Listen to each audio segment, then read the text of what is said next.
वारिस पठान जी, आज इंतजामिया कमेटी जो है ज्ञानवापी मस्जिद की, उन्होंने इंटरवेंशन की है जो प्लेसेस ऑफ वर्शिप एक्ट को चैलेंज किया गया है, और उसका अगर आप लैंग्वेज पढ़े तो वो प्रेयर, आप तो लॉयर है समझते होंगे, वो प्रेयर कम है, धमकी ज्यादा है। कह रहे हैं कि अगर कुछ आपने किया डिक्लेरेशन जो पेटिशनर ने मांगी है तो इसके जो नतीजे होंगे वो ड्रास्टिक होंगे, उग्र होंगे। मैं पूछना चाहती हूं कि ड्रास्टिक होंगे, उग्र होंगे, देश का सौहार्द खराब हो जाएगा, देश में वायलेंस हो जाएगी, पार्टीशन हो जाएगी, इस तरह की भाषा क्या किसी प्रेयर में इस्तेमाल होती है? नंबर एक। और नंबर दो, धमकी किसको दे रहे हैं? आप तो अम्बेडकर जी में मानते हैं ना? बिल्कुल। देखिए नविका जी, सबसे पहले मैं शुरुआत करूंगा तो मैं यही कहूंगा कि आज तो 6 दिसंबर है, ब्लैक डे डेमोक्रेसी का है। 1992 के दिन हमारी बाबरी मस्जिद को धोखे से शहीद कर दिया गया था। उस वक्त भी हमने कहा था कि अगर यही चलता रहा देश के अंदर तो देश को किस दिशा में लेकर आप चले जाएंगे।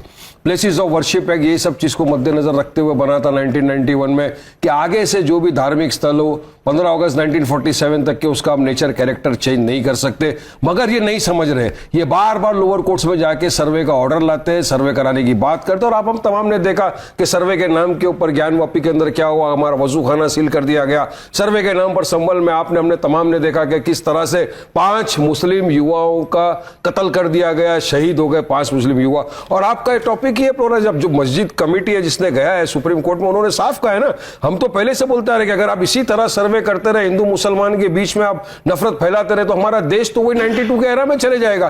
तो जब 91 प्लेसेस ऑफ वर्शिप एक्ट, उसका फायदा क्या हुआ? उसका इंटेंट और इंटेंशन तो एक ही था ना कि देश में नफरत खत्म हो जाए, हिंदू मुसलमानों के बीच में भाईचारा बना रहे, गंगा जमनी तहजीब जो थी वो बनी रहे।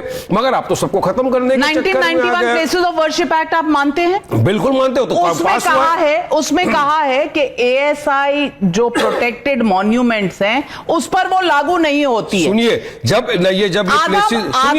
पूरा तो नहीं मान बहुत अच्छा टॉपिक आपने छेड़ा है।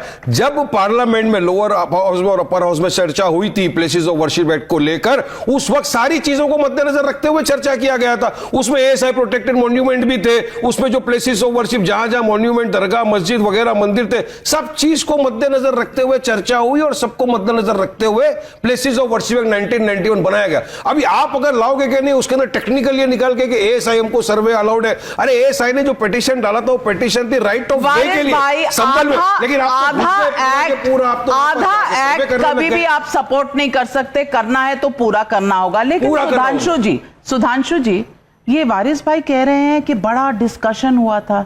मेरी जहां तक जानकारी है ये बिल हबड़ तबड़ में पास नहीं, मेरी जो जानकारी है कोई जाके चेक कर ले, डिस्कशन बीच में रोक देना पड़ा था और बिल तुरंत पास कराना पड़ा था, क्योंकि ऐसे ऐसे फैक्ट उभर के सामने आ रहे थे कि उस समय की गवर्नमेंट के लिए बहुत अनकंफर्टेबल रहा था। जैसा भी वारिस पठान जी ने कहा, भाई उसमें क्लियर कट लिखा है कि ASI archaeological survey places of worship नहीं हो सकती, दोनों एक साथ नहीं हो सकते। और चलिए वो भी मैं मान लूं, ये एक ऐसा विचित्र एक्ट था भारत के इतिहास का जो कहता है कि 15 अगस्त को जो रिलीजियस कैरेक्टर है उसे नहीं बदला जा सकता।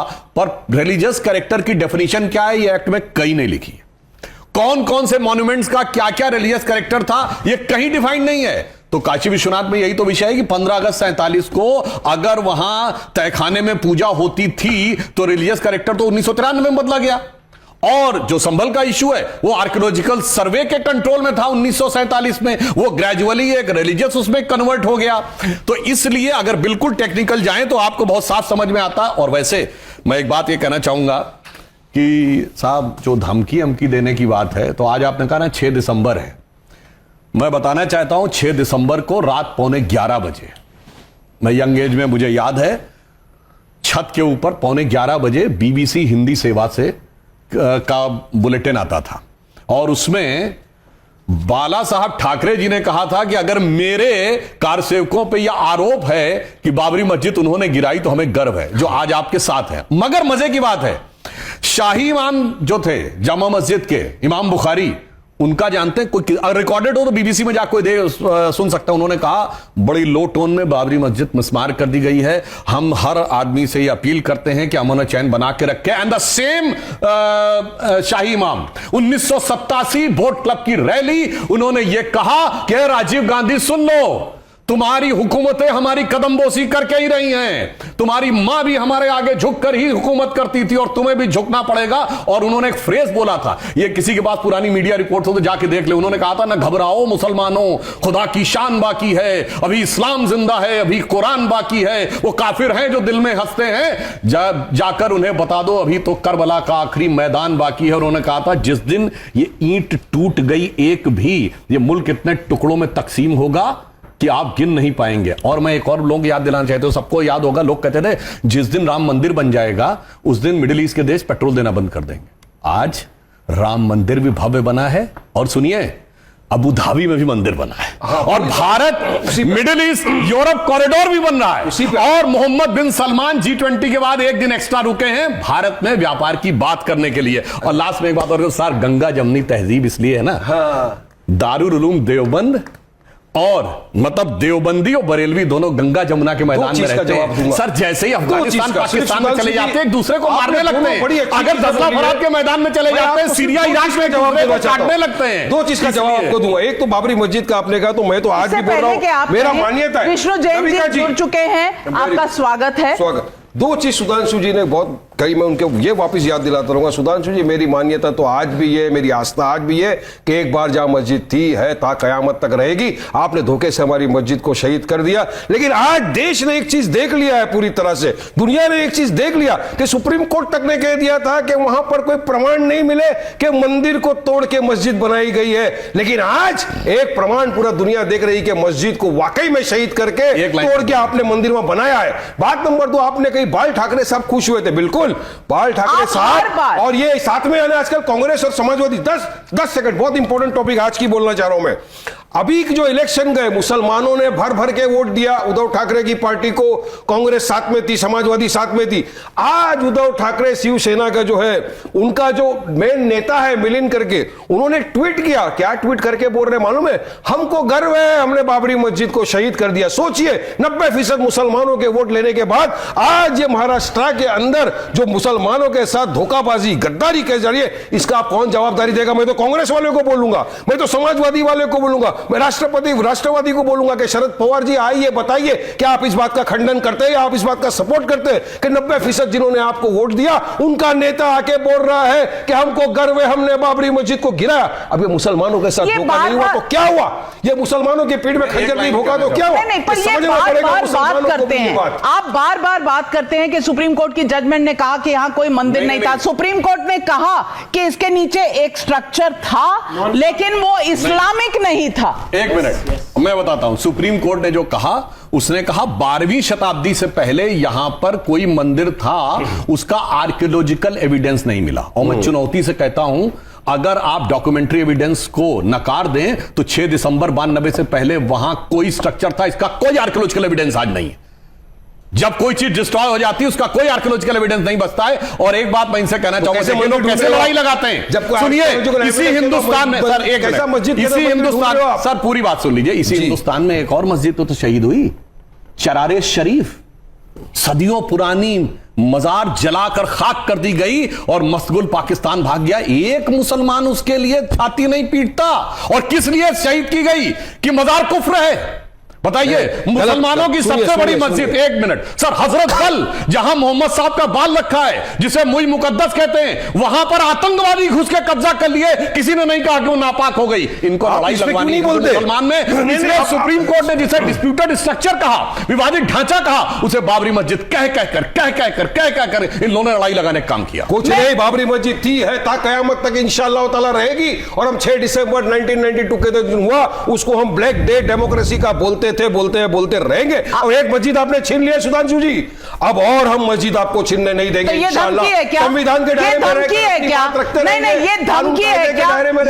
यही जमात ने आज कोर्ट में भी कहा। आप बार-बार ये कहते हैं संविधान के दायरे में रहकर अपनी बात करते संविधान कहां से आ गया? जब आप अयोध्या का वर्डिक्ट नहीं मानते, जब आप कोर्ट की प्रक्रिया नहीं मानते, तो संविधान के आप कैसे बिलीवर हो गए? लेकिन अब मैं जमाई साहब से पूछना चाहती हूं, अमीक जमाई साहब, एक तो ये बोलते हैं जो बोलते हैं, दूसरी तरफ से राम गोपाल यादव जी बोलते हैं।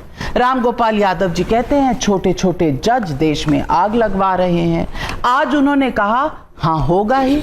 अगर इस तरह से कोर्ट में दायर किए जाएंगे पिटीशंस तो अशांति होगी। मैं पूछना चाहती हूं, किसको डरा रहे हैं, किसको धमका रहे हैं? क्योंकि 92% वोट आपका मुसलमानों से आता है। ये 2024 के लोकसभा इलेक्शंस दिखाते हैं। इंडिया गठबंधन को 92% मुसलमानों का वोट मिला, तो बस उन्हीं के लिए, एक वोट बैंक के लिए ये स्टेटमेंट्स हैं। बात से मुसलमानों की नहीं नाविका जी, आपका कार्यक्रम पूरे देश में इस वक्त करोड़ों लोग देख रहे होंगे। आप बात कर रही हैं कि जो सांप्रदायिक उन्माद है, पोलराइजेशन की जो राजनीति है इस देश के अंदर, शिलान्यास से आप उठाइए, राम मंदिर का जो प्रोजेक्ट था भारतीय जनता पार्टी और जो ये आंदोलन इस देश में चलाया गया, इस देश को क्या मिला?